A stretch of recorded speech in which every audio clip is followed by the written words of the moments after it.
Hallelujah. प्रभु यीशु मसीह की जोर से बोलेंगे, यीशु मसीह की प्रभु को धन्यवाद आज के अच्छे समय के लिए, अच्छी आराधना के लिए। प्रभु को धन्यवाद अच्छे मौसम के लिए। हमारे यहाँ पे हमें परमेश्वर ने एक अच्छा मौसम दिया हुआ है, ना ज़्यादा बारिश है ना धूप है। परमेश्वर ने एक अच्छा मौसम दिया हुआ है जैसा हम चाहते हैं। इन दिनों में बहुत सारे लोग बीमार भी हो रहे हैं, अपना ध्यान रखें। और ख़ास तौर पे आई फ्लू बहुत हो रहा है। प्रार्थना करेंगे स्मिता के लिए भी, शरण के लिए, रॉबिन के लिए, मैरी के लिए भी, छोटी बच्ची है जिसके घर में आई फ्लू हो रहा है। आप सोच लीजिए, ये समझना जरूरी है कि एक को भी अगर आई फ्लू हो रहा है तो पूरे घर को हो जाएगा। तो आप इसको गंभीर रूप से लीजिए, क्योंकि ये ऐसी चीज़ है कि आपको 10 दिन तक परेशान करेगी और फिर आपके लिए मुश्किल है, क्योंकि आप नौकरी भी नहीं जा सकते, स्कूल नहीं जा सकते, बहुत सारी चीज़ें। तो इसी वजह से थोड़ा सावधानी को बना के रखना है और अपना ध्यान रखना है। और अपने ध्यान के साथ साथ आपने कोशिश करना है कि आपकी वजह से दूसरा परेशान ना हो। हालेलुया। और प्रभु से प्रार्थना करना है। बहुत सारे लोगों को इस समय और भी बीमारियां हो रही हैं, ज़्यादा से ज़्यादा कोल्ड, कफ, गला खराब, ये सारी चीज़ें हो रही है। मेरे लिए प्रार्थना करना आप लोग, आपका कलीसिया का पासवान होने के नाते आप लोगों का फर्ज भी बनता है कि आप मेरे लिए प्रार्थना लगातार करते रहें, सेवकाई के कामों के लिए, प्रभु की सेवा के लिए और मेरी सेहत के लिए भी, क्योंकि बहुत समय से मुझे भी कोल्ड हो रखा है। लेकिन फिर भी प्रभु को धन्यवाद जो प्रभु बलवंत बनाता है। चल, प्रभु यीशु मसीह की हालेलुया। प्रभु को धन्यवाद। आज हम एक बार फिर से अपने उस विषय पे आ रहे हैं जो मेरे ख्याल से शायद 3 हफ्ते पहले मैंने एक बार शुरू किया था और मैंने कहा था कि अभी इसको पूरा नहीं कर पाएंगे, इसको पूरा करने में थोड़ा वक्त लगेगा, लेकिन आज हम इसको कंप्लीट कर लेंगे। हालेलुया। प्रभु के वचन में से हम देखते हैं इफिसियों की पुस्तक 4 अध्याय उसका 1, 2 और 3। और जब हम इस पुस्तक की इस भाग को देखते हैं तो मैंने आप लोगों को पिछली बार बहुत सारी बातें बताई थी। किसी को याद है? किसको याद है? पिछली बार बहुत सारी बातें बताई थी। इफिसियों 4 अध्याय उसके पहले वचन से लेकर तीसरे वचन तक लाजर की कहानी भी इसमें थी, मरियम मार्था की कहानी थी इसमें। कैसे मरियम क्या कर रही थी, मार्था क्या कर रही थी और उससे हमने क्या सीखा, ये सारी बातें थी। हाँ जी, बुलाहट क्या है, ठीक है, ये तो अंदर की बातें हैं। हमने और वचनों में और क्या देखा था, मरियम के जीवन से हमने क्या देखा था। प्रभु यीशु मसीह ने कहा कि उसने सबसे उत्तम भाग को चुना है। वो क्या कर रही थी? प्रभु के चरणों में बैठकर वचन को सुन रही थी, शिक्षा को पा रही थी। उसका काम क्या था? परमेश्वर के, उसने जो चुना कि प्रभु का वचन सुनना है। हम प्रभु की सेवा करने वाले जो बनते हैं, सेवा करने के लिए पहले ही तैयार हो जाते हैं, चलना चाहते हैं, लेकिन प्रभु क्या चाहता है कि आप पहले उसके पास, बोलिए, बैठना है। पहले बैठना है, सीखना है, फिर उसके बाद खड़े होने लायक बनना है और फिर परमेश्वर के लिए चलने लायक बनना है। यही मैंने बहुत सारी बातों को हमने देखा था और इसमें से पहली बात को भी हम देख चुके थे कि परमेश्वर क्या चाहता है कि हम योग्य चाल चले। जो बुलाहट परमेश्वर ने मुझे और आपको दी है उसकी योग्य चाल चले, पौलुस सिखाता है। और फिर उसमें से हमने पहली बात को देखा था कि सारी दीनता, हमें दीन कैसे बनना चाहिए, और नम्रता, कैसे हमारे अंदर नम्रता होनी चाहिए, है ना। हमारे अंदर कुटिलता नहीं रहनी चाहिए, हमारे अंदर ईर्ष्या नहीं रहनी चाहिए, हमारे अंदर क्रोध बने नहीं रहना चाहिए, हमारे अंदर नम्रता। और उसके आगे आज हम उससे आगे चलेंगे, उन बातों से आगे चलेंगे कि अगला क्या है, धीरज धरकर। हमारा तीसरा जो पॉइंट है आज, ये जो प्रचार है इसका जो तीसरा हिस्सा है वो है धीरज धरकर। जब हम इसको इंग्लिश में देखते हैं तो इंग्लिश की बाइबल में ये लिखा है लॉन्ग सफरिंग। लॉन्ग सफरिंग, लंबी दूरी तक, लंबे समय तक झेलना, सह लेना, धीरज धरना, है ना। इसका जो यूनानी शब्द है वो है मैक्रोथुमिया। मैक्रोथुमिया, मैक्रोथुमिया को अगर अंग्रेजी में ट्रांसलेट किया जाए तो उसको कहते हैं पेशेंस, हिंदी में सहन शक्ति, पेशेंस। आपको पता, हॉस्पिटल में जब जाते हो तो आप क्या बन जाते हो? क्या बन जाते हो? पेशेंट बनते हो, है ना, एंड, पेशेंट। उस समय आप डॉक्टर से उतावली कर सकते हो, उस समय आप डॉक्टर को सलाह दे सकते हो, सवाल पूछ सकते हो, जो डॉक्टर कर रहा है, नर्स कर रहा है, वो करने देते हो। सहनशीलता, पेशेंस, वो वाली चीज मेरे और आपके अंदर होनी जरूरी है। लेकिन इसका मतलब ये नहीं कि आप निर्बल हो, या आपके अंदर सामर्थ्य नहीं है, या आपके अंदर ताकत नहीं है, ऐसा नहीं है। मैक्रोथोमिया जो शब्द बन जाता है, तो वो आपको क्या दिखाना चाहता है कि जैसे हम पटाखे जलाते हैं, ऐसा तो नहीं होता कि पटाखे जलाया फट गया, नहीं होता, ऐसे नहीं होता ना, ऐसे थोड़ा कम होता। तो जब पटाखे को जलाते हैं, वो एक वक्त लेता है, वो चिंगारी जलती है धीरे धीरे धीरे धीरे, और फिर जब तक वो पटाखे तक पहुंचती है, फिर आप वो हो, मैं और आप वही हैं। मैं और आप एक धमाके के समान हैं, हम भरे हुए सामर्थ्य के साथ, और हमें अगर कोई आगे कोई उंगली कर दे या छेड़ दे, जरा सा छेड़ दे, तो हम छिड़ जाएंगे, इसमें कोई शक की बात नहीं, हम छिड़ जाएंगे, क्रोध आ जाएगा, हमें कोई आके तंग कर दे तो हम हो जाएंगे।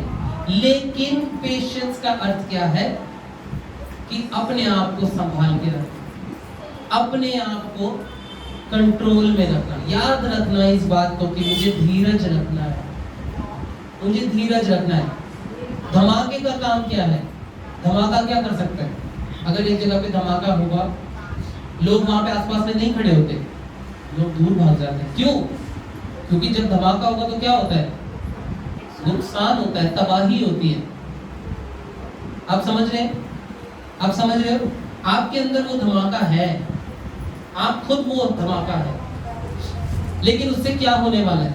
अगर आप वो धमाका ही बन जाएंगे तो क्या होने वाला है? अभी बोला अजय, बोलो नुकसान होगा, और क्या होगा? मैंने क्या बताया अभी? यहाँ पे तबाही मचेगी, मिलेगा कुछ नहीं, कुछ नहीं मिलेगा, नुकसान ही है, सब कुछ जाएगा हाथ से। तो विश्वासी जीवन में, मसीहत में मेरे और आपके लिए बहुत जरूरी है क्या रखना? धीरज रखना। बोलो अपने पड़ोसी को, धीरज रखना। अपने पड़ोसी को फिर से बोलो, धीरज रखना है। आप वो ताकत रखते हैं, मैं फिर कह रहा हूं, आप एक धमाका हो, आप एक पटाखे की तरह हो, आपके अंदर वो चिंगारी जली तो आप फट सकते हो और तबाही हो जाएगी। लेकिन आपको धीरज रखना है। परमेश्वर चाहता है कि आप धीरज रखो। अगर आप धीरज रखते हो तो वो आपके अंदर मसीह की पहचान दिखाता है। हालेलुया। यीशु मसीह ने धीरज को रखा। यीशु मसीह ने कितनी बार धीरज रखा। लोगों ने उसको शैतान भी बोला, लोगों ने उसके ऊपर थूका, 39 कोड़े मारे, क्रूस पर चढ़ा दिया। क्रूस पे चढ़ने के बाद अगर किसी को मारा जाता है, कोई मरने वाला होता है, तो आखिरी में कुछ ना कुछ गलत बोल के ही मरता है। यीशु मसीह ने 7 बातें बोली क्रूस पे। उन 7 में से पहली बात क्या बोली? हे पिता, इन्हें क्षमा कर, क्योंकि ये नहीं जानते कि ये क्या करते हैं। धीरज। परमेश्वर उन सबसे ऊपर देखता है जो मनुष्य देखता है, और परमेश्वर चाहता है कि मनुष्य की सोच भी उस तक पहुंचे, वहां तक आए, उस संपूर्णता में, उस परफेक्शन में आए। परमेश्वर परफेक्ट बनाना चाहता है। लेकिन अगर मैं और आप संयम ना रखें, क्रोध में कुड़कुड़ाते हुए, चिड़चिड़ाते हुए ऐसे ही बढ़ने वाले बनेंगे, तो हम धमाका है, तबाही है, फटेंगे, नुकसान करेंगे। परमेश्वर खुद आपके लिए ऐसे ही धीरज रखता है,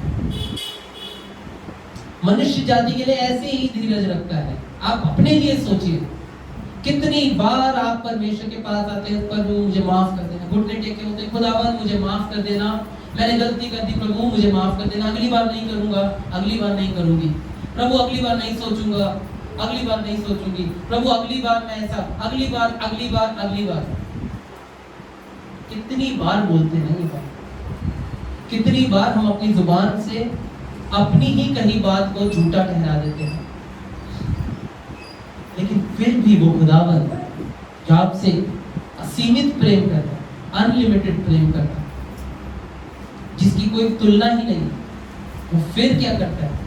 आपके अंतर आत्मा में आपको वो आवाज देकर कहता है, मेरे बेटे मेरी बेटी, मैंने तुझे माफ किया।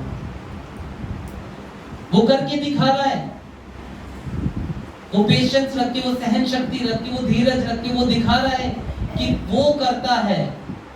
मैं और आप क्या खुदा से ऊपर हो गए?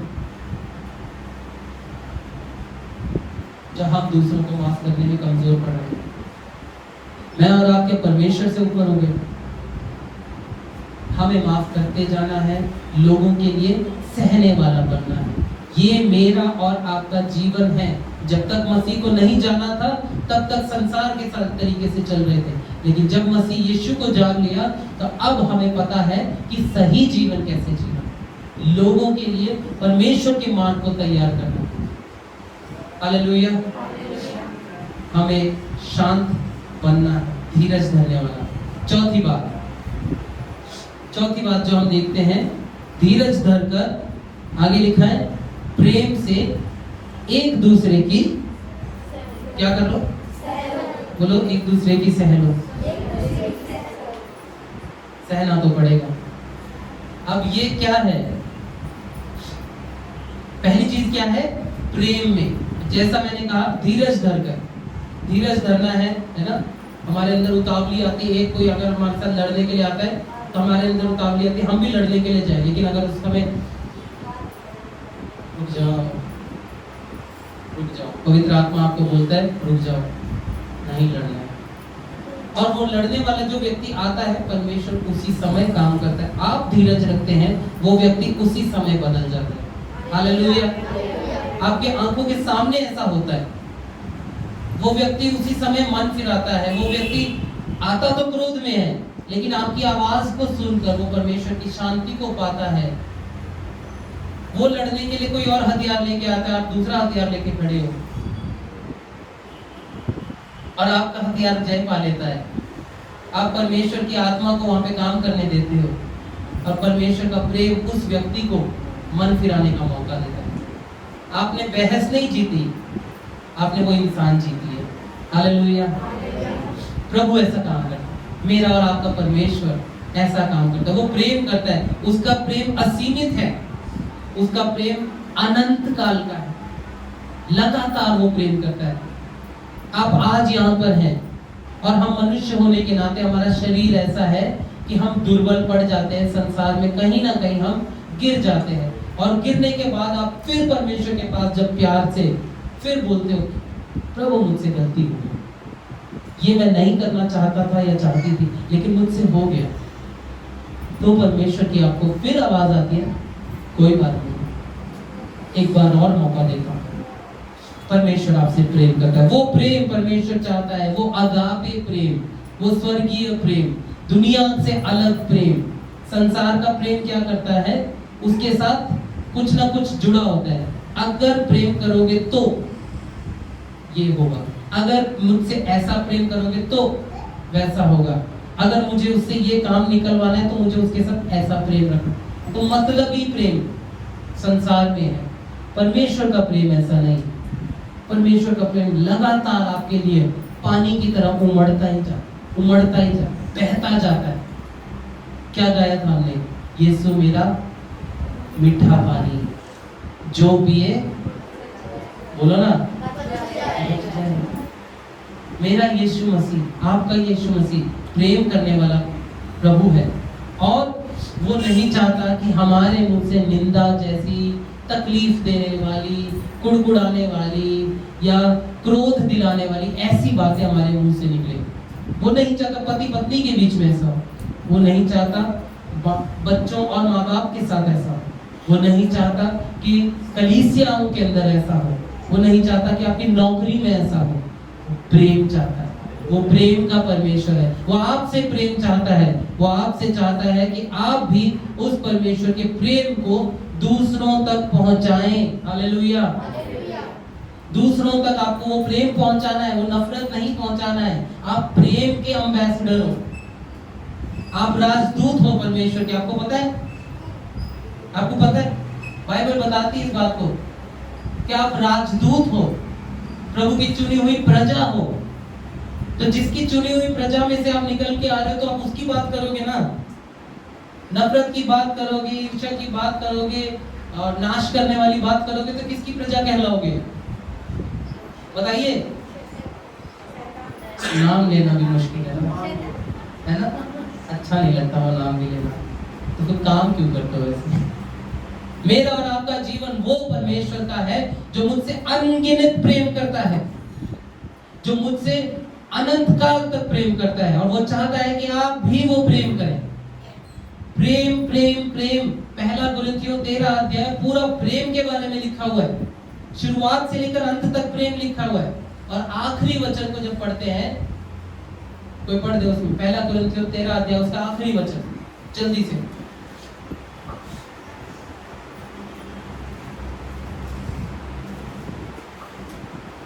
पहला कुरिन्थियों 13 अध्याय।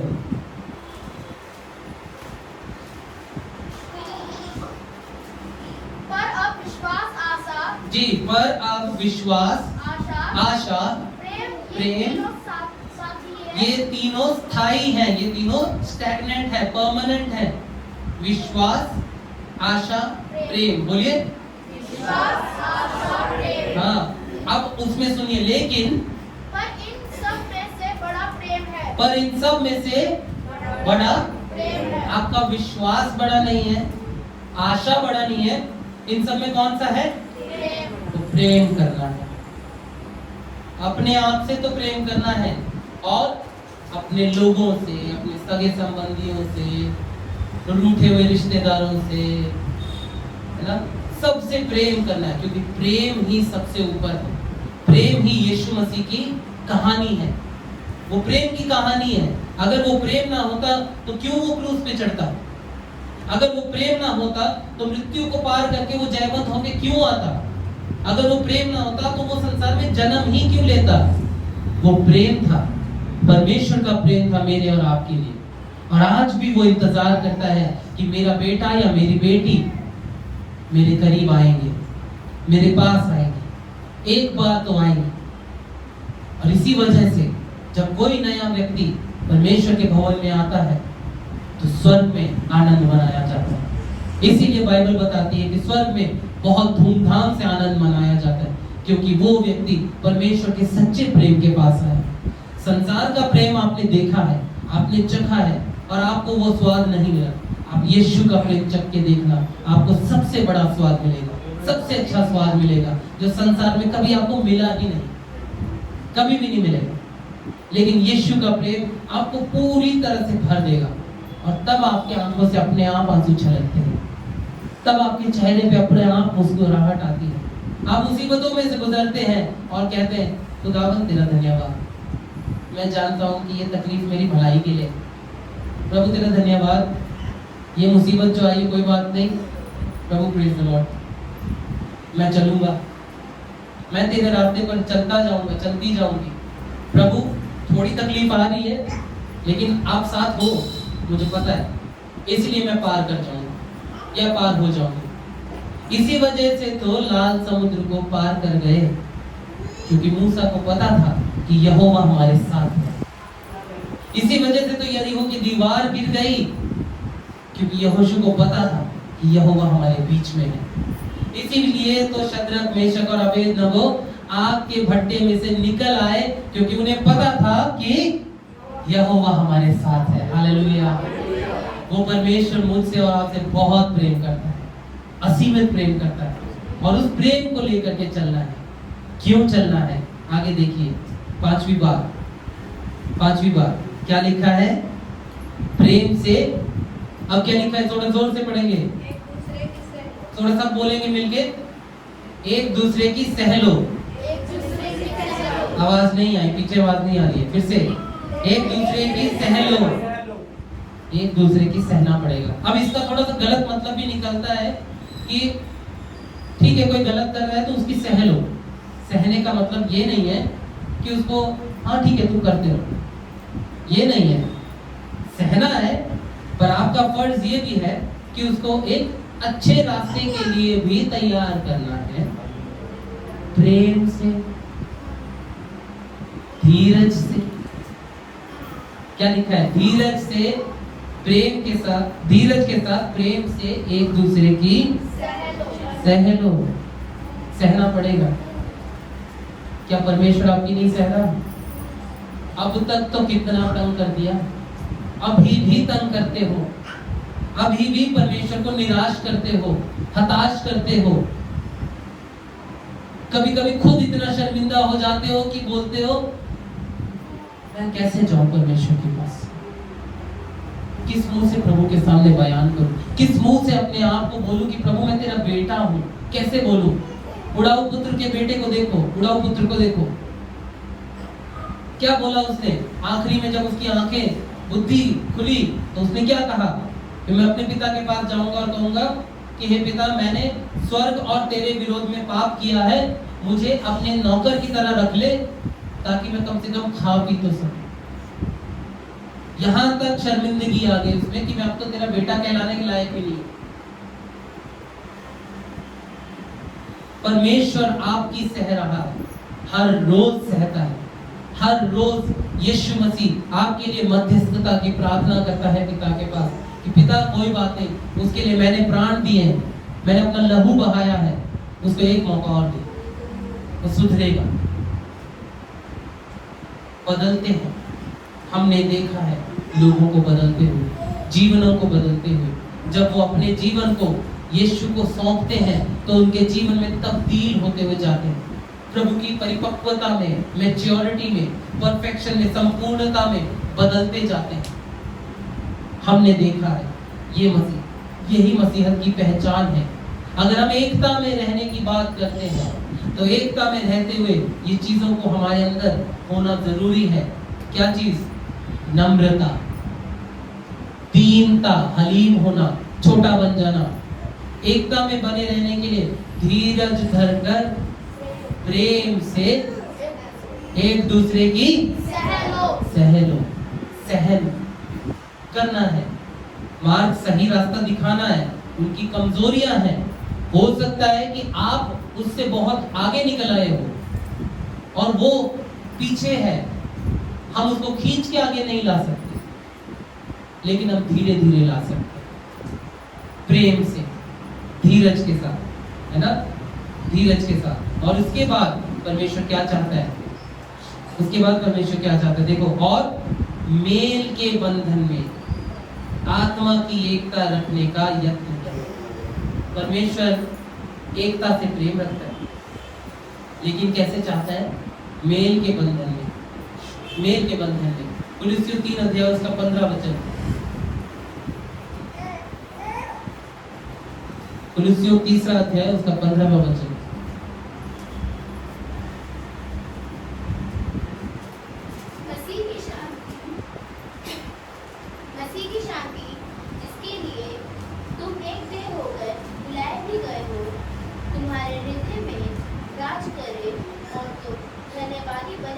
जी, क्योंकि इंग्लिश में क्या लिखा है? Bond of peace. ठीक है, जहां हम हिंदी में पढ़ते हैं कि लिखा है मेल के बंधन, मेल के बारे में लिखा है, यहाँ शांति शब्द दिया गया इंग्लिश में, शांति। और 3:15 कुलुस्सियों से पढ़ना। मसीह की शांति जिसके लिए तुम एक होकर बुलाए भी, हाँ, किसके लिए एक देह होकर बुलाए गए हो? मसीह की शांति के लिए। फिर से पढ़ना शुरू से, ध्यान से सुनना सब लोग। मसीह की शांति जी, जिसके लिए हाँ, एक देह होकर बुलाए भी गए, तुम एक देह होकर बुलाए भी गए हो, तुम्हारे हृदय में राज करे, तुम्हारे हृदय में राज करे मसीह की शांति, और तुम धन्यवादी बने रहो, और तुम धन्यवादी बने रहो। प्रभु चाहता है कि मसीह की एकता में तुम उसकी शांति के लिए बुलाए गए हो, और वो शांति आपके अंदर हमेशा राज करे। जो इंसान शांति के साथ होगा, उस इंसान के अंदर संसार की विरोध वाली बातें प्रबल नहीं होंगी, जयवंत नहीं होंगी। जो शांत होगा वो दूसरों को शांत कर सकता है, आनंदित कर सकता है, परमेश्वर के प्रेम से भर सकता है, प्रभु में उन्नति करा सकता है। हालेलुया। वो आगे बढ़ा सकता है। वो व्यक्ति उसी व्यक्ति को जो गिर रहा है उस व्यक्ति को संभाल सकता है। हमें शांति चाहिए, मेल चाहिए, है ना। प्रभु का वचन क्या कह रहा है यहाँ पे कि मेल के बंधन में प्रभु और कोई बंधन में नहीं रखता। वचन कहता है तुम सत्य को जानोगे और सत्य तुम्हें आजाद करेगा। वो आजाद करने के लिए आया, लेकिन हमें मेल के बंधन में चाहता है। एक ही बंधन में वो चाहता है, मेल के बंधन में। और उस मेल के बंधन में वो कैसे चाहता है? आत्मा की एकता को रखना चाहता है। आत्मा की एकता अंग्रेजी में बोलते हैं एंडेवरिंग, यानी कि हर मुमकिन कोशिश को करना। ऐसे समझ लीजिए जैसे कि किसी लड़ाई के लिए सैनिकों को भेजा गया, तो सैनिक को क्या बोलते हैं? आज मरना नहीं है, कुछ भी हो जाए आज मरना नहीं है, आज जीत के आना है और मार के खत्म करके आना। हर मुमकिन कोशिश करना जीतने के लिए। वही चीज यहाँ पर है। एक मसीह होके आपको मसीह कह रहा है हर मुमकिन कोशिश करना है। हालेलुया। योजनाओं, एकताओं को बना के रखने के लिए, प्रभु की योजना के अनुसार एकता बना के रखने के लिए हर मुमकिन कोशिश करना है। मैं और आप थोड़े समय के लिए रुक जाए तो मना लेना, पकड़ लेना, कहाँ जा रहे हो, इधर आओ, क्यों जा रहे? कोई बात नहीं, थोड़ी गलती मुझसे हो गई, थोड़ी आपसे हो गई, सुधर जाएंगे, मसीह में बदल जाएंगे, नए हो जाएंगे और प्रभु को महिमा करते जाएंगे। अगर यहाँ मेल नहीं हुआ, यहाँ पे एक नहीं बने, स्वर्ग में कैसे होंगे? स्वर्ग में तो एक ही होना पड़ेगा ना, वहां तो है। अब वहां पे मुंह थोड़ी फुला गई इधर। हमें एक बनना है। प्रभु का वचन यही सिखाता है, एकता, आत्मा में एकता, मेल के बंधन के साथ आत्मा में एकता को रखना बहुत जरूरी है। अपने आप को देखिए, ज्यादा नहीं बोलूंगा, अपना समाप्त कर रहा हूँ, खत्म कर रहा हूँ, लेकिन अपने आप को देखिए, अपने विचार में आप हो, सोचिए, इन वचनों को देखकर सोचिए, क्या आपकी सच में मसीही पहचान ऐसी आई है? प्रभु का पवित्र आत्मा जो आपके अंदर है वो उस असंभव को कर सकता है जो आप नहीं कर सकते या जो आप नहीं कर पाते। उस असंभव को करने की ताकत पवित्र आत्मा में है, जो आपको मिला है, जो आपको दिया गया है। वो पवित्र आत्मा ही है जो आपको कायल करता है, आपको दीन बनाता है, आपको नम्र बनाता है, धीरज रखना सिखाता है, प्रेम करना सिखाता है, सहन करना सिखाता है, मेल के बंधन में रह करके आत्मा की एकता में रहना सिखाता है। हालेलुया। वही पवित्र आत्मा मुझे और आपको याद दिलाता रहता है कि मैं गलत हूं, मैं गलती कर रहा हूं या आप गलती कर रहे हैं। अपने आप को देखिए, अपने स्वभाव को विचार करिए, सोचिए आप किसके साथ मतभेद रख रहे हैं, आपका किसके साथ मतभेद बन जाता है और उसके लिए फिर आप क्या करते हैं? प्रभु का वचन बोल रहा है हमें तो एक बनना ही है। अब चाहे जो मर्जी करो, एक तो बनना है वचन के अनुसार, प्रभु की पवित्र आत्मा के अनुसार एक बनना जरूरी है। इफिसियों की पुस्तक को जब लिखा गया तो इफिसियों की कलीसिया जो है भिन्नताओं से भरी कलीसिया थी, जैसे हमारी। वहां पे यहूदी और अन्य जाति के लोग थे। यहाँ पर हमारे बीच में अलग अलग जातियों के लोग, और उन अन्य जातियों के बीच में और यहूदियों के बीच में मतभेद रहता था, शिक्षाओं का मतभेद रहता था, आराधना के तरीकों का मतभेद रहता था। फिर भी वहां पर एक बनने के लिए पौलुस ने इस तरह से पत्र को लिखा और कहा कैसे योग्य चाल को चलना है, कैसे मसीह की चाल को चलना है। और ये काम दूसरे से नहीं शुरू होता, ये काम मुझसे शुरू होता है। जो भला काम हम चाहते हैं कि होने पाए वो खुद से शुरू होता है, अपने स्वभाव से शुरू होता है, अपने कामों से शुरू होता है, अपने तरीकों से शुरू होता है, अपनी सोच से शुरू होता है। पौलुस ये बात को सिखाता है, वो इस बात को बड़े प्यार से समझाता है। जरूरी है कि हम उन चीजों को ध्यान दें। ये पहली शताब्दी की इफिसुस की कलीसिया थी जिनको ये सिखाया जा रहा था, लेकिन आज भी कलीसियाओं में मतभेद बढ़ते जाते हैं, बनते जाते हैं, और ये वचन आज भी मुझे और आपको कायल करता है कि मेरे बेटे मेरी बेटी मसीह के योग्य चाल चलो, जिस बुलाहट के लिए तुम बुलाए गए हो उसके लिए चाल चलो, उसके योग्य बनो। अपने स्थानों पे हम खड़े हो जाएंगे, परमेश्वर के आगे अब प्रार्थना में अपने आप को लेकर चले, अपने लिए प्रार्थना करें। जब आपने ये बातों को सुना है, एक बार मैं फिर से आपके सामने कहने वाला हूँ ये बातों को, अपनी आंखों को बंद करें और व्यक्तिगत रूप में पर्सनली अपने लिए आप प्रार्थना करें कि प्रभु मेरे अंदर इसमें कोई ना कोई कमी है। आपको खुद परमेश्वर का आत्मा याद दिलाएगा कि ये कमी आपके अंदर है। उस कमी को दूर करने के लिए परमेश्वर से प्रार्थना करें। प्रभु सर्व सामर्थी है, वो क्षमा करने में और योग्य बनाने में विश्वास योग्य है और धर्मी है। हम सोचें, वचन कहता है विनम्र और दीन बनना है, धीरज धरकर प्रेम से एक दूसरे की सह लेना है। और प्रभु कहता है कि हमें परमेश्वर के पास मेल करने वाले बनना है, प्रभु की आत्मा के लिए, एकता के लिए हमें मेल करने वाला बनना है। क्या आप में इसमें से कोई कमी है? क्या कोई ऐसी बात है जिसमें आप चूक रहे हैं? यही समय है कि आप अपने लिए प्रार्थना करें।